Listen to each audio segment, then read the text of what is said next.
الدين رأس المال فاستمسك به فضياعه من أعظم الخسران.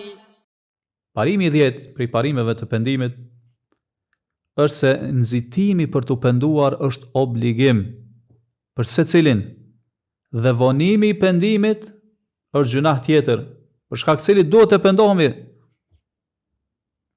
Lidhur me këtë parim, dietari i madh Islam Ibn Kaimi, Allahu mëshiroft, thot: "Wa qalla an takhtura hadha bi bali at-taib." Është shumë e paktë e rrallë që një gjë e tillë t'i vijë në mendje njeriu që pendohet. Pse ndodh kjo? Sepse njeriu që pendohet, nganjëherë mendon se me pendimin e tij e ka kryer atë me cilën obligohet karshia Allahu subhanahu wa taala.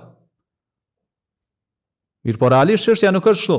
Realisht ky njeri apo për këtij njeriu kërkohen dy gjëra. E para është që të pendohet nga gjunahet të cilat i kryen me gjymtyrët e tij. Dhe e dyta, të pendohet, pra kërkohet prej tij të pendohet pse e ka vonu pendimin.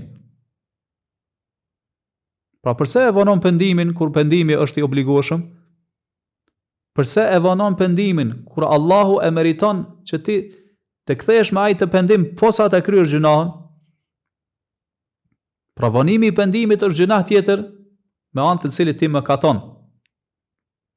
Andaj ajo çfarë kërkohet për njeriu që pendohet është të pendohet nga gjunahu, dhe e dyta është të pendohet për shkak se e ka vonu pendimin. Wallahu a'lam, wa sallallahu wa sallam ala nabina Muhammad wa ala alihi wa ashabihi ajma'in.